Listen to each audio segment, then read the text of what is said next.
자, 2019년 5월달 기출문제 재무회계 한번 풀어보도록 하죠. 자, 1번서부터.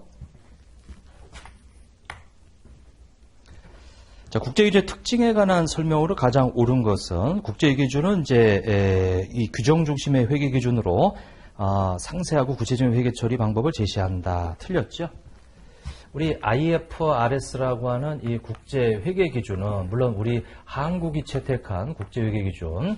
자, 그다음에 일반 기업 회계 기준이 있는데 국제 회계 기준은 이것은 원칙만 세워 놓고 알아서 해라. 여기는 이제 별도로 이 규정해 놨지. 자세하게 규정해 놨다. 그러니까 이 1번은 틀렸고요. 그다음에 2번은 공정가치 측정을 할 수 없다 이렇게 돼 있는데 여기 IFRS는 공정가치를 상대적으로 확대하고 있어요. 여기는 상대적으로 공정가치를 이 축소돼 있고 그러니까 이제 상대적으로 그렇다는 얘기예요. 공정가치 적용을 확대해 놨다. 그 다음에 세 번째 주석 공시량이 줄어들었다 이렇게 돼 있는데 120개 넘는 나들이 쓰는 거기 때문에 설명할 게 많아요. 주석이 확대돼 있지. 이게 상대적으로 주석은 축소돼 있다. 가급적 본문에 표시해라. 자, 네 번째 연결재무제표가 기본재무제표죠. 연결 재무제표가 기본재무제표예요. 그 다음에 이제 여기는 개별 재무제표가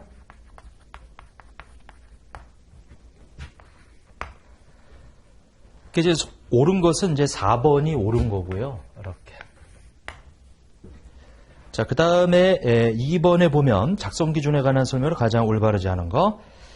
자, 이거 또 똑같은 얘기 나오는데 이 기존에 기출된 거 거의 뭐 반복해서 나오는 경우도 있어요. 자, 1번에 보면 가지금이나 가수금 등 미결산 항목이 표시될 수 있으나 아니죠. 표시하지 마라. 이렇게 돼 있고. 그리고 자산부채는 총액으로 표시하고, 그 다음에 이 재무상태표, 자산부채, 자본, 요걸 구분 표시해라. 잉여금도 구분해라. 뭐 이런 것들은 기본적인 원리 수준에서 좀 이렇게 해주고요. 근데 이번, 이거 예전에 풀었던 문제인데, 이런 것도 조금은 이제 앞으로 나오기는 조금 힘들다라고 하는 거죠. 왜냐면 이제 IFRS를 위주로 낸다면 이런 문제는 안 나올 거예요. 이게. 자, 근데 이제 기본적인 원리 수준에서 낸 문제이기 때문에. 자, 그 다음에 이제 왜냐면 여러분들 기출문제가 오픈이 되면서 문제를 새로 만드는데 이제 IFRS를 중심으로 만들다 보면 이런 문제는 자연스럽게 좀 걸러지겠지. 이게. 자, 그 다음에 세 번째. 목적과 위상에 대한 거. 자, 재무제표 작성자가 IFRS를 적용하고, 미비한 주제에 대한 회계 처리하는데 도움을 주지. 이 개념체계라고 하는 게. 그 다음에 감사인이 재무제표에 대한 의견을 형성하는데 도움을 주고, 개념체계는 향후 새로운 우리 재개정하는데 검토하는데 도움을 주고요. 저기 4번에 나오는 개념체계와 IFRS가 상충되는 경우에는 IFRS가 우선하죠. 자, 요거는 중요한 거. 거기 4번 IFRS가 우선한다라는 말. 그 말은 잘 나올 수 있는 지문이에요. 자, 그 다음에 그러니까 이제 3번의 답은 4번이 되고요. 그 다음에 이제 5번을 보게 되면 4번을 먼저 봐야죠. 자, 특수관계자 공시에 관한 설명을 가장 올바르지 않은 거. 특수관계자. 자, 우리 당해기업이 통상적인 대출을 받을 은행 등 금융기관은 당해기업의 특수관계자가 아니죠. 종속기업과 매출 거래가 없더라도 특수관계자 공시 해주에 있지. 이게 왜냐면 우리가 지배기업과 종속기업 간의 관계에 있어가지고 거래가 없더라도 그걸 표시해줘야 이 기업은 어느 기업과 이 지분으로 연결되어 있다는 걸 알 수가 있단 말이에요. 이게. 그래서 주석으로 특수관계자 공시 해주에 있지. 거기 4번에 이 중요한 멘트는 거래가 없더라도 특수관계자 공시를 해줘야 된다. 자, 보상에 대한 거 그거 공시 해줘야죠. 그 다음에 유의적인 영향력을 행사하는 기업은 당연히 특수관계자지. 이게. 자, 그 다음에 5번 이 재고자산 평가 관련해서 나와 있는데, 이거 뭐 풀었던 문제 또 나오죠? 이게. 근데 뭐 어차피 요 해에서는 뭐 또, 이거 예전 그 기출문제에서 풀었던 문제예요. 근데 다시 한번 보죠. 총평균법, 그 다음에 선입, 선출법, 피포. 빠르게 풀죠. 일단은 팔려나간 걸 매출원가, 이렇게. 남아있는 걸 기말, 재고. 자, 일단은 팔려나간 게 8,500개란 말이에요. 8,500개. 남아있는 게 거기 1,500개죠. 1,500개. 이렇게 이제 될 것이다. 이거 좀 길게 쓰죠.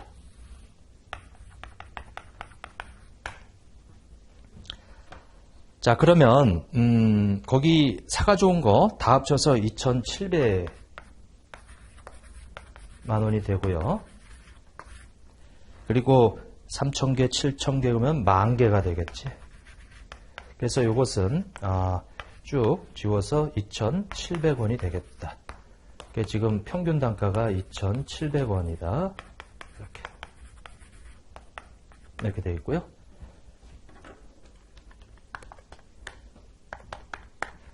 자, 이거 2,295만 원. 그 다음에 이제 그러면 405만 원 이렇게 돼 있죠. 그리고 선의선출법일 때는 기말에 1,500개는 6월 6일 날 구입한 3,000원으로 돼 있어요. 3,000원으로. 그래서 이것은 450만 원. 지금 이거 차액이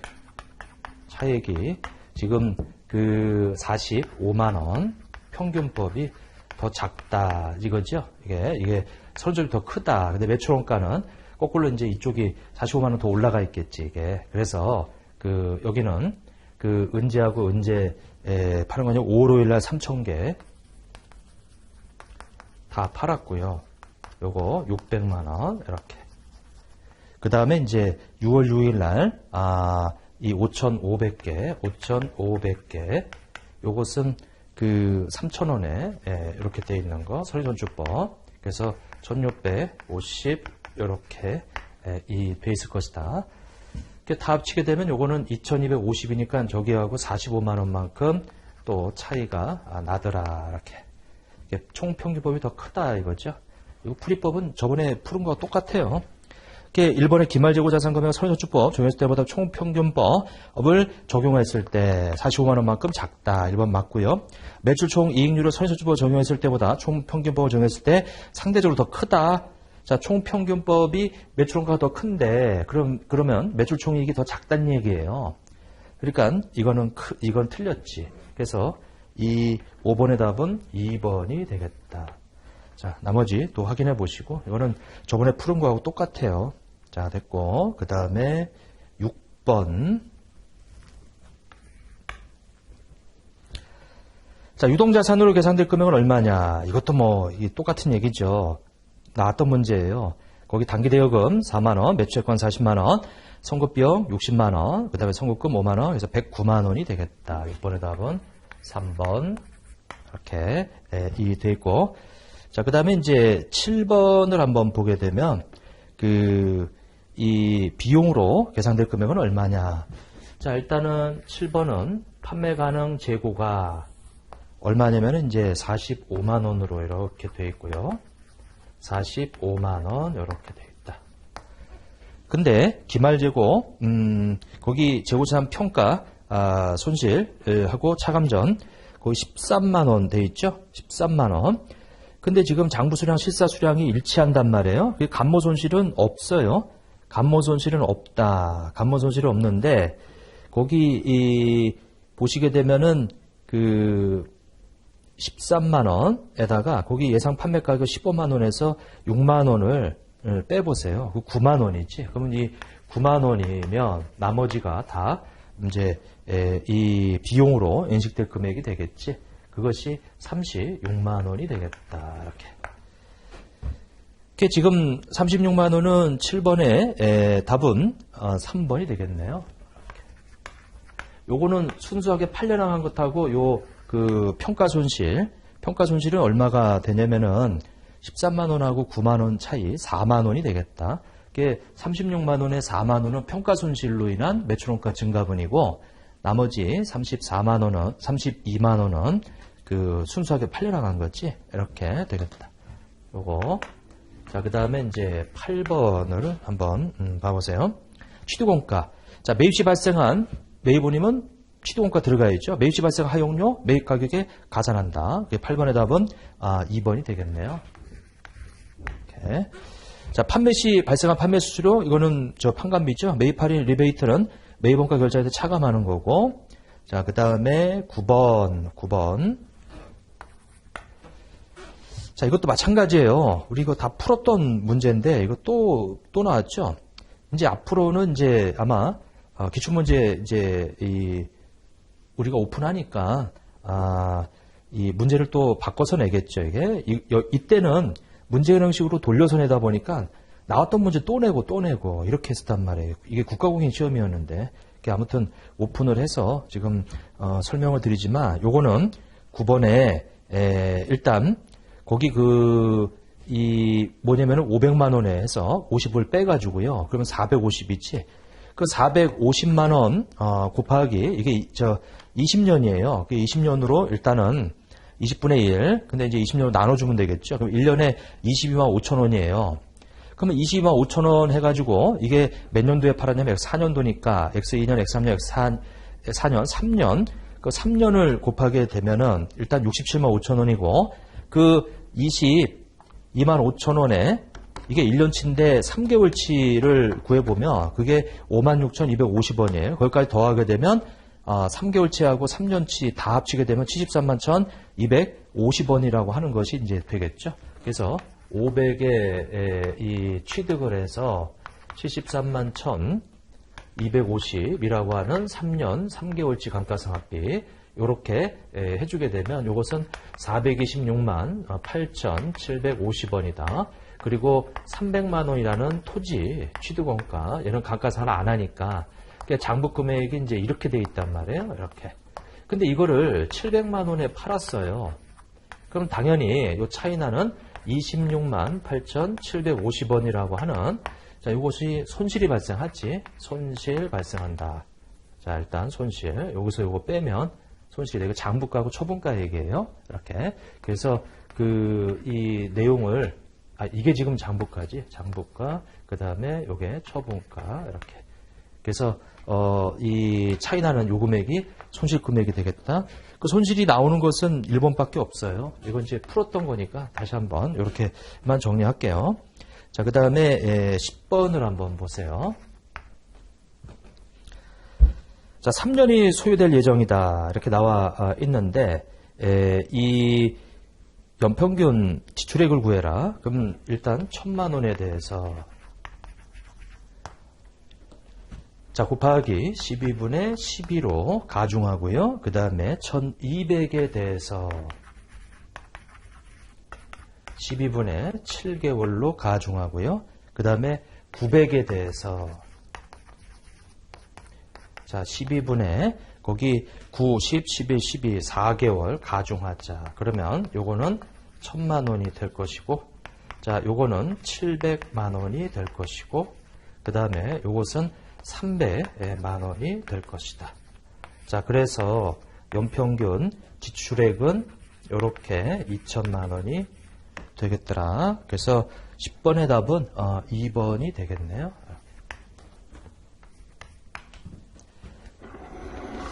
자, 그 다음에 이제 11번을 한번 보시게 되면 무형자산으로 보고하기 어려운 항목은 프로젝트 연구단계 1번이 답이죠. 그 뒤에 나오는 어업권 저작권 프랜차이즈는 이제 무형자산을 인식할 수 있고, 근데 이제 1번은 무조건 단기 비용이다. 자, 12번. 자, 무형자산으로 인식해야 될 세 가지가 있죠. 식별이 가능해야 되고, 통제가 가능해야 되고, 미래 경제 효익이 있어야지. 3번이 답이다. 자, 13번에 보시게 되면 이 사용 목적을 결정하지 못했대. 투자부동산 분류됐지. 회계처리 관련해서 X1년 단기 순이익에 미치는 영향은 어떻게 되겠느냐. 자, 그러면 주식의 3일은 원가 모형으로 투자부동산 평가인데요. 공정가치평가 안 하고 원가 모형은 감가상각을 해주면 되지. 그래서 6억 원에 대해서 거기 잔존가치, 자, 6천만 원을 빼주고, 자, 이것을 우리가 정해법 30년으로 나눠주자. 30년으로. 근데 이게 10월 1일 날 구입을 했어요. 그러면 10월 1일이면 곱하기 12분의 3개월을 이렇게 해주죠. 자, 그러면 5억 4천만 원이 되겠네요. 자, 이것을 30으로 나눈 다음에 곱하기 3 나누기 10이다라고 하면은 450만 원이 나오겠어요. 450만 원 당기손익이 감소된다. 이거 감가상각비니까 13번의 답은 4번이 되겠다.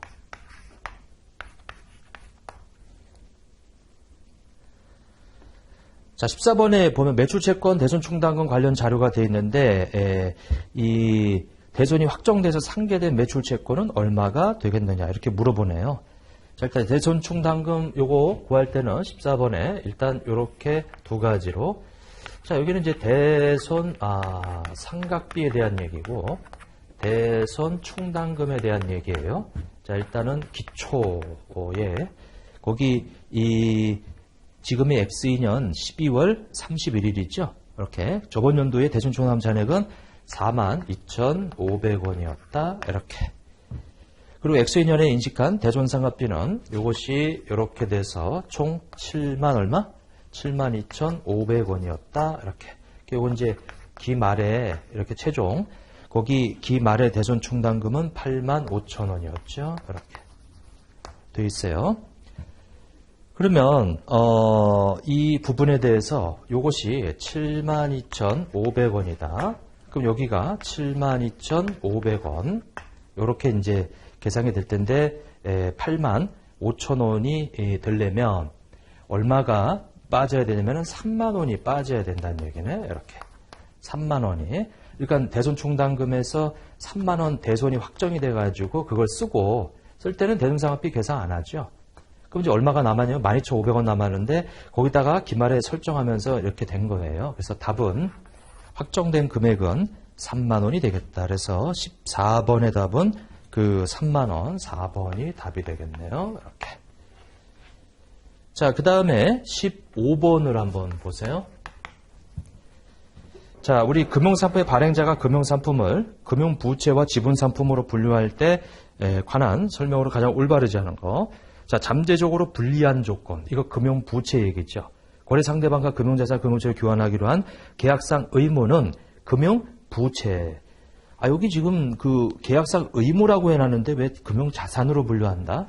금융부채로 분류한다. 이렇게 되어 있죠. 자, 현대자동차 에쿠스 5대 가치에 해당하는 확정되지 않은 금액의 현금. 자, 그러면 5대 확정 수량인데 거기 그 금액이 미확정 금액으로 되어 있어요. 그러면 요것은 거기 이 확정되지 않은 금액의 이 현금을 대가로 자기지분상품 380주를 인도하는, 거기 380주가 확정 수량인데 그 금액이 미확정되어 있지. 그러면 이거는 결제수단인 부채. 자, 자기지분 상품이 그 결제 수단일 뿐이에요. 자, 세 번째, 발행자가 보유자에게 미래 시점에 확정된 금액을 의무적으로 상환해야 하는 의무가 있는 우선주. 이거는 이제 금융부채지. 자, 이 3일회계 법인과 동일한 공정가치에 해당하는 그 자기지분 상품을 인도할 계약. 이거는 다 확정되어 있지 않기 때문에 이거 금융부채예요. 자, 그래서 이제 그 1번이 답인데 그 2, 3, 4가 어렵죠. 어려워. 여러분도 재무관리사 수준에서 어려워, 이게. 근데 이제 1번에 의무라고 해놓고 금융자산이다? 그러면 그거는, 이게 앞뒤가 안 맞는 말이지. 자, 이제 그렇게 좀 봐주시고. 그래서 16번을 한번 보세요.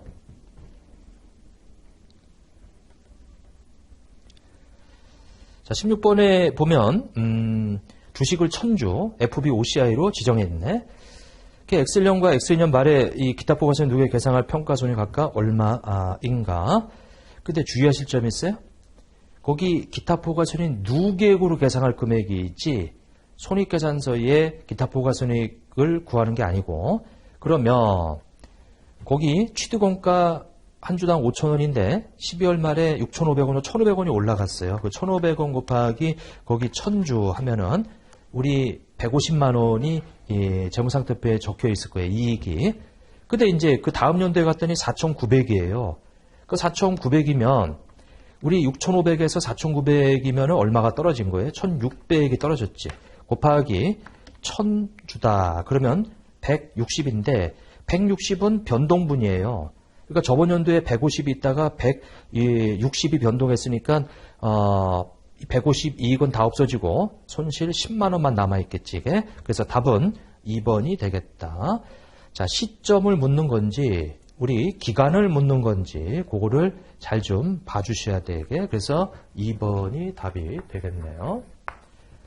즉 말해서 우리 X년 말에는 150이라는 이익이 있다가 여기 X2년 말에는 여기 지금 기간 동안에 마이너스 160이 발생해서 결국은 마이너스 10만 원이 남아있다. 그래서 요걸 물어보는 문제다 이거예요. 이게 재무상태표에 있는 거.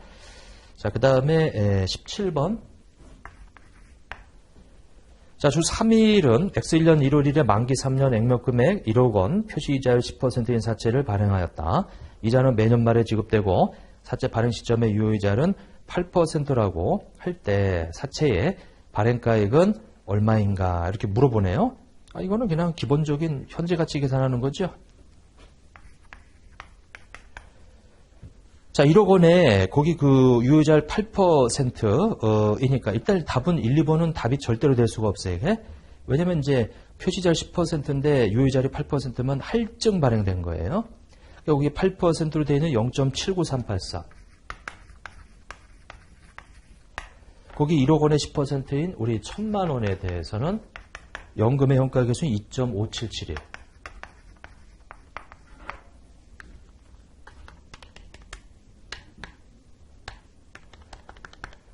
자, 1억 원 곱하기 0.79383. 그 다음에 1,000만 원 곱하기 이제 2.5771.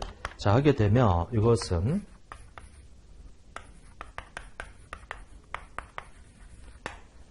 105-154-000 해서 우리 이 17번의 답은 그 3번이 되겠네요.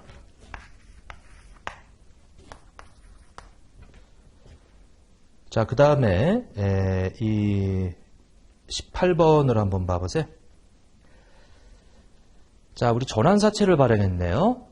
이렇게 돼 있는데 그 가장 올바르지 않은 거 거기 그 봤더니 발행 금액은 액면 발행했어요. 근데 일반 사채 발행했을 때는 90이래요. 전환사채 발행가액은 100인데 그럼 얘는 부채 90에다가 그 다음에 이제 자본 요소 10만 원. 이게 전환권 대가란 말이에요. 이건 부채, 이건 자본. 이 전환사채의 발행가액은 100만 원인데 그 안에 부채 요소와 자본 요소가 결합되어 있지. 일본의 사채 발행일에 이 부채는 90만 원이 증가한다. 그리고 2번 사채 발행의 전환사채 발행으로 자본이 10만 원 증가한다. 그리고 세 번째 전환사채 관련해서 이자 비용은 동일한 조건의 일반 사채에 대한 유효이자를 적용해서 산정하죠. 그래서 거기 이 90만 원은 그렇게 구한 거예요. 자, 만기 지급하는 금액은 액면 금액의 이자 비용과 산할증금을 포함한 110만 원이다? 틀렸죠. 만기 지급하는 금액은 거기 산할증금이 10만 원 붙어 있으니까 액면 금액하고 산할증금이지. 산할증금. 그리고 이자까지 만약에 포함한다면 120만 원이 돼야지 이게. 액면 금액은 100이고 산할증금은 10만 원이고 그리고 만기 때 이자 10만 원 또까지 지급하면 그 120만 원이 지급되겠죠. 이게. 그래서 18번의 답은 4번이 틀렸네. 이게. 자, 그 다음에 19번. 우리 결함이나 하자에 대해서 1년간의 제품 보증을 시행하고 있다. X1년에 판매된 500만 원의 제품에서 중요하지 않은 결함이 발견된다면 5만 원. 자, 그리고 치명적인 결함이 발생하면 20만 원. 자, 그리고 돼 있는데 500만 원에 대해서 판매된 제품의 80%에는 하자가 없대요. 제로래요. 이거는 이제 80%는 하자가 없고, 그 그 다음에 그 15%는 중요하지 않은 하자가 발생할 거고, 치명적인 하자는 5% 이렇게. 그러면 요것이 바로 우리 기대값이다 이거죠. 그러니까 요거 곱하게 되면 이것은 7,500원이 되고요. 요거는 10,000원이 되고요. 요건 제로가 되지. 그래서 17,500원이라고 하는 것이 되겠더라. 자, 그리고 엑셀연도에 뭐 실제로 지출된 거 없으니까 전액 다 충당부채로 잡아줘야죠. 그래서 19번의 답은 3번이 되겠다.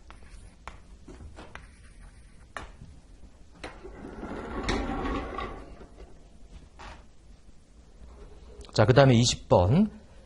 자, 과거 사건이나 거래의 결과에 의한 현재 의무로서 지출의 시기 또는 금액이 불확실, 하지만 그 의무를 이행하기 위해서 자원이 유출될 가능성이 높고, 이건 이제 충당부채란 말이에요. 그러니까 당연히 거기 뭐예요? 20번에 답은, 2번이 되겠네. 충당부채. 부채로 잡아야지. 이렇게. 자, 그 다음에 21번.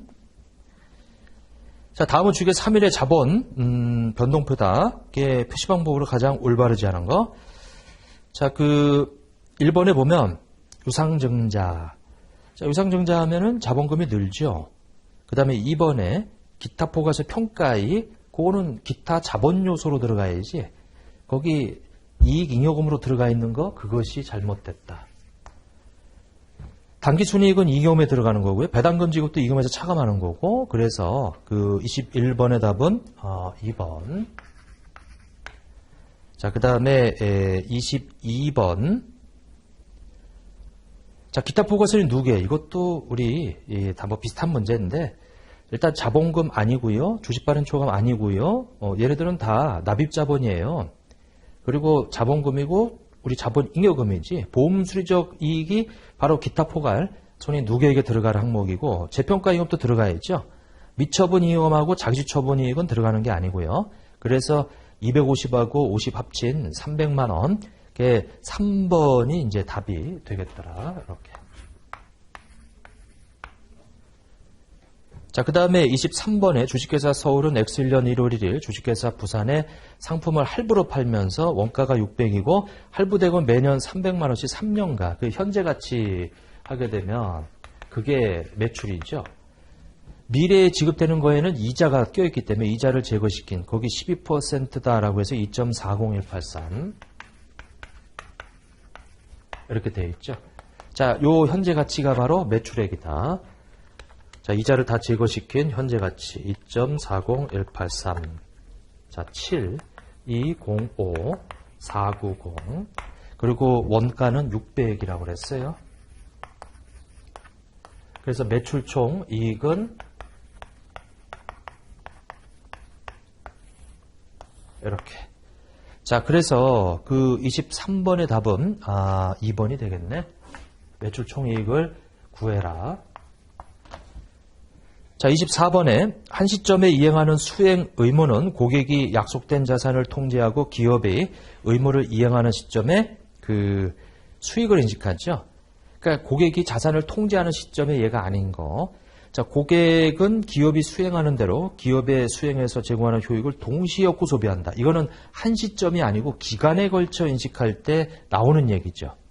기간에 걸쳐, 즉 동시에 효익을 얻고 소비한다. 이건 기간에 걸쳐 인식하는 이 조건이에요. 그래서 24번에 1번이 답이다. 자, 나머지 위험과 부상이 고객한테 넘어가고 고객한테 법적 소유권이 있고 물리적 이 점유가 이전됐다. 이거는 한 시점에 이행할 수 있는 그런 이 예죠, 그게. 그래서 1번이 틀렸다. 자, 그 다음에 25번.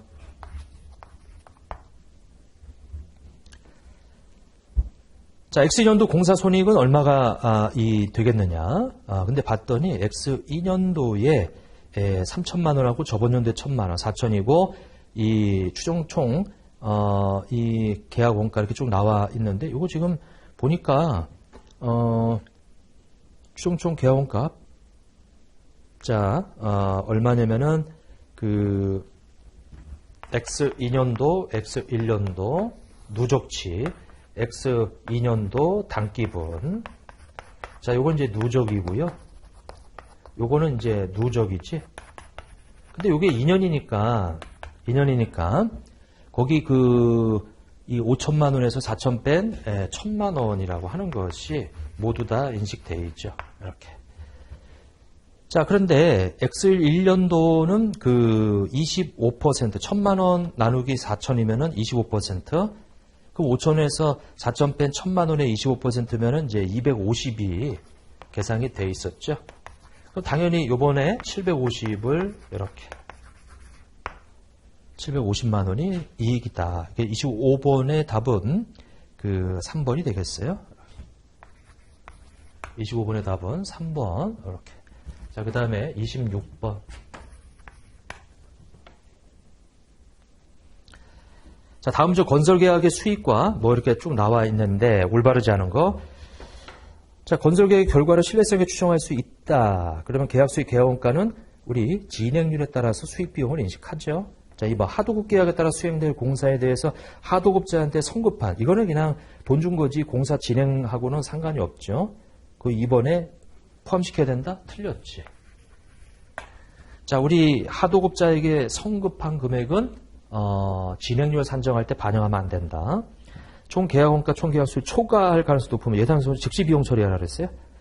건설계약의 결과를 실질성에 추정할 수 없으면은 계약 수익은 계약 원가 범위 내에서 회수 가능성이 높은 금액만 인식하고, 그리고 발생 원가는 단기 비용 처리하고, 그리고 회수 가능성도 낮으면 계약 수익은 인식하지 않아요. 이렇게 이제 되어 있다. 자, 그 다음에 27번. 자, 가장 올바르지 않은 것. 퇴직급여 제도는 확정기여제, 확정급여 이거 포함하죠. 단기근무원가는 단기에 종업원이 근무용을 제공한 거 발생하는 확정급여 현재 가치 증가액을 말하고요. 사회적자산 출연하는데 이때 사회적자산은 장부 금액으로만 측정하는 게 아니고요. 공정가치. 자, 확정급여 채무의 현재 가치로 측정하고 사회적립자산의 공정가치로 측정한다. 그 용어를 잘 4번에 보면 이제 확정기여제도는 기업이 기여금을 불입함으로써 모든 의무가 종료됐지. 이렇게. 자, 그 다음에 28번. 자, 주식 결제형 주식기준 보상거래 이것과 관련해서 괄호 안에 들어갈 단어로 가장 옳은 것은 종업원 및 유사용역 제공자에게 제공받은 용역의 보상 원가. 자, 부여한 지분사업의 공정가치 수량 곱한 금액으로 산정한다. 부여한 지분사업의 공정가치 신뢰성에 추정할 수 있는 경우 지분사업의 공정가치는 무슨 현재로? 종업원 및 유사용역 제공자를 그냥 종업원으로 표현하면 부여일 날에 부여일. 그래서 28번의 답은 1번이 되겠다. 이렇게. 자, 그 다음에 29번이에요. 29번. 자, 다음은 주식회사 3일에 X1년과 X2년 말에 이연범위세 자산부채 내역이다. 주식회사 3일이 X2년에 인식할 법인세 비용은 얼마인가? 이렇게 나와 있네요.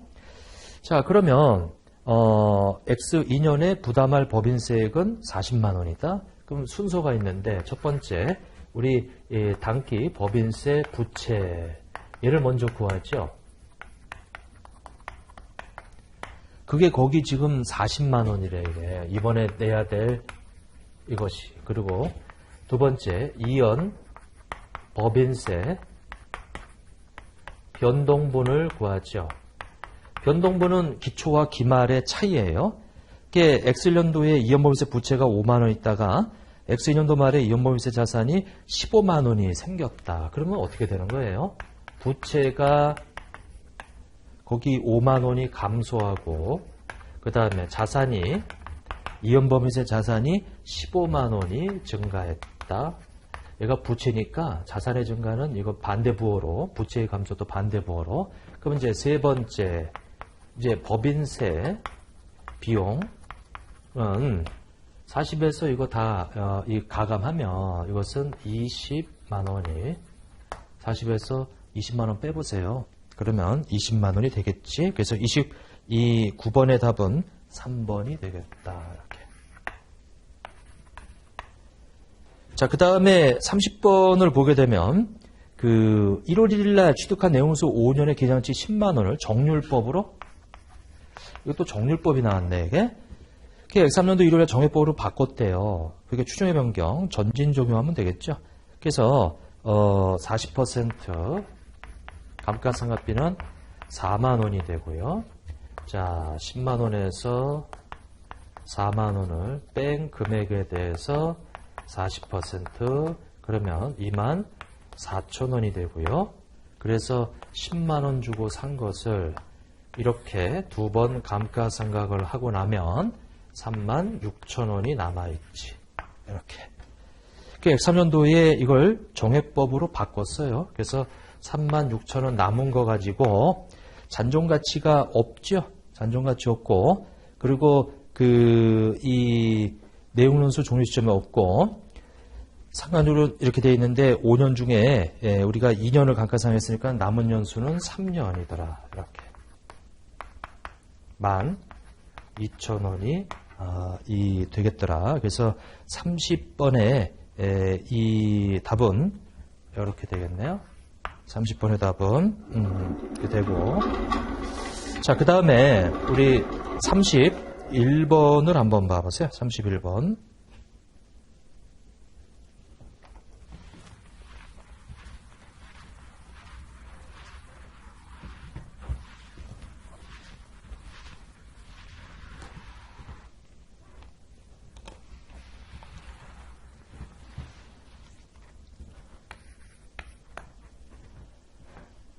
자, 31번에 보면 이것도 뭐 나왔던 이 비슷한 문제인데 업종 평균 주가 수익률은 10배다. 우리 주당이익은 이 500원이다. 그래서 거기 말하는 퍼 주가거든요. 요것은 이제 EPS거든요. 이렇게. 지금 이 퍼라고 하는 게 10이 나왔는데 거기 EPS라는 것이 500이니까 이거 당연히 5,000원이 되겠다. 나왔던 거 또 나오고 그러는데 아무튼 31번의 이 답은 4번이 되겠다. 32번에 거기 그 40% 90만 원에 취득했죠. 근데 순장부 금액은 200이어서 40% 곱하면 원래 80인데 10만 원을 더 줬죠. 그러니까 더 준 것을 우리는 영업권이라고 그래요. 영업권이다. 이렇게. 영업권. 자, 그런데 이 기중에 당기순이익이 30, 그럼 40%니까 이제 12만 원만큼 이 이익을 잡아주죠. 관계투자주식의 장부 금액은 얼마가 되겠느냐. 그래서 그것이 102만 원이 되겠다. 102만 원. 그래서 답은 3번이 되겠네요. 자, 그 다음에 33번에 지분법에게 처리되는 가장 올바르지 않은 거. 지분법은 취득 시점에 관계기업 투자한 시동가로 기록을 하고요. 피투자회사 관계기업의 당기순이익이 우리 지분에 해당하는 것만큼 우리도 나도 지분법 이익으로 처리해주고 배당금 지급을 결의한 시점에 투자회사가 수취하게 될 배당금 금액을 투자주식 계정에서 직접 차감하죠. 그리고 네 번째, 취득 시점 이후 발생한 피투자회사 순자산 변동액을 투자주식 계정에 반영하는 게 지분법이란 말이에요. 근데 반영하지 않는다. 33번의 답은 그 4번이 되겠네요. 이렇게. 자, 그 다음에 그 34번. 자, 기능통화와 표시통화에 관한 설명으로 가장 올바르지 않은 거. 기능통화. 주된 경제 환경의 통화지요. 기업의 본사가 속해 있는 국가의 통화를 이 의미한 아니죠. 주된 경제 환경의 통화라고 해서 그 본사가 속해 있는 국가의 통화를 의미하는 거 아니에요. 본사가 만약에 대한민국이더라도 주된 경제 환경의 통화는 유럽이면 유럽의 법률에 적용을 받고 가격 결정도 유럽의 어떤 상황에 의해서 가격 결정되고 그러면은 주된 경제 환경의 통화는 유로화가 되는 거예요. 이게 어떤 본사가 어디냐에 따라서 그게 정해지는 게 아니고요. 그래서 이제 그 34번의 답은 1번이 되겠네. 자, 표시통화는 재무제 표시되는 통화예요. 그래서 어떤 통화든 가능하고 기업의 표시통화, 기능통화 다르면 이거를 환산해 줘야지. 기능통화로 외화 거래를 최초로 인식하는 경우에 거래일의 외화, 기능통화 상의 현물 환율을 외화 금액에 적용해서 이 기능통화로 환산해 줘야지. 그러니까 기능통화가 원화예요. 근데 이 회사가 만약에 외국에 수출을 하게 되면 거기서 만약에 달러로 받기로 돼 있다. 그러면 기능통화하고 다른 통화로 받게 돼 있지. 그걸 외화 거래라고 그래, 이게. 그러면 그 외화를 기능통화로 바꿔줘야지. 그래서 거래일의 환율로 바꿔줘야지. 자, 그 다음에 35번. 자, 화폐성 항목이 아닌 거, 매입 채무, 장기 차익금, 장기성 매수 채권. 이거 다 우리 채권 채무지요. 근데 선급금은 아니죠. 자, 그 다음에 36번. 자, 파생 상품. 자, 이 상품은 우리가 선물, 옵션, 그 다음에 선도, 스왑, 이 네 가지 파생 상품이죠. 거기 상장 주식은 파생 상품이 아니고 이건 기초자산. 자, 6번에 1번이고요. 그 다음에 이제 37번. 자, 리스 이용자의 리스에 포함되는 항목으로 가장 올바르지 않은 것은 1번, 리스 기간 종료 시점의 잔존가치 중 보증되지 않은 금액이다. 이걸 보고 뭐라 그래요? 무보증이지, 무보증. 무보증은 리스류에 포함되면 안 되지, 이게. 그래서 거기 그 37번에 1번이 이제 답인데, 이번에 뭐 지수나 요율에 따라 달라지는 변동 리스로 처음에 리스 계약을 맺으면서 앞으로 물가가 오르면 그 물가에 따라서 우리 리스료 변동한다 이거죠. 그러면 이건 미리 정해놓은 거기 때문에 리스 이용자 입장에서는 이거 미래 캐시플로우에 들어가요. 그리고 3번에 리스 이용자가 매수되거나 행사할 것이 거의 상당히 확실한 경우에 그 행사 가격 돈 나가죠. 그리고 네 번째 고정 리스료 돈 나가죠. 이거 다 리스료에 들어가는 건데 1번에 나오는 무보증은 안 들어간다. 자, 그렇게 되어 있고 38번. 자, 3일 리스는 X1년 1월이 매기 말 12,000원 지급 조건의 금융리스 계약을 체결하고 4년간의 리스 기간 종료 소유권을 주식회사 용산에 이전하기로. 이거 금융리스죠. 소유권 이전 약정되어 있는 거. 리스 약정 현재 리스료의 현가는 4만 원이다. 리스자산의 내용수 5년 잔존가치. 감가상각은 정해법이고 X1년의 주식회사 용산의 감가상각비는 얼마냐 이렇게 물어보네요. 자, 그러면 거기 이 리스 약정일의 현재 리스료, 요것은 우리가 리스 부채라고 하는데 리스료의 현재 가치를, 리스 부채가 지금 얼마냐면 4만 원 이렇게. 그거만큼 이제 사용권 자산 4만 원을 잡아주죠. 뭐 리스계에서 직접원가 이런 거 없어요. 근데 소유권은 약정돼 있으면 요 감가상각을 우리가 내용연수로 감가상각을 한다. 이렇게. 만약에 이것이 이전 조건이 아니고 반환 조건이다 그러면 리스 기간이 4년이기 때문에 4년하고 5년 둘 중에 짧은 걸로 가는데 이건 이제 내용연수로 가는 거지. 거기 5년으로. 그럼 이제 58회에서 8,000원이라고 하는 것이 이제 되겠죠. 3번이 되겠다. 5년으로 해줘야 돼요. 이거 나눠주면 이제 이거 8,000원이 나와요. 자, 39번. 자, 다음 중에서 현금흐름표 상 활동의 구분이 다른 하나를 고르면 1번 원재료 매입 대금. 이거 저 영업활동이죠. 재화 판매 용역. 이거 이제 영업활동. 1번 영업활동, 2번 영업활동, 3번 종업원 관련된 거 영업활동이에요. 4번에 보면은 유용자 취득, 이건 이제 투자활동이지.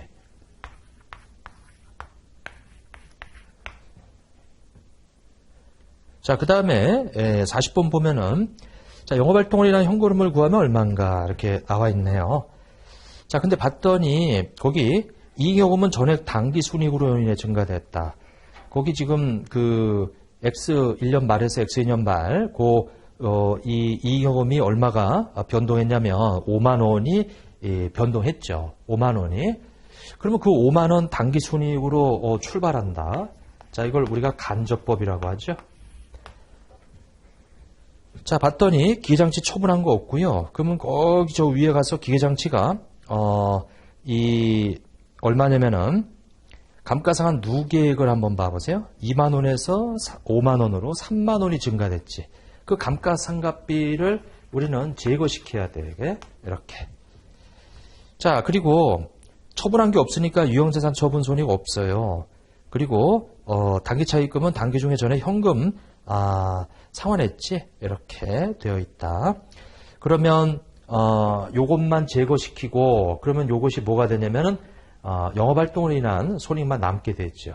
그럼 거기다가 영업활동 관련되어 있는 재무상태표 증감만 반영해주면 뭐하고 뭐밖에 없어요? 거기 매출채권하고 매입채무 두 가지밖에 없네.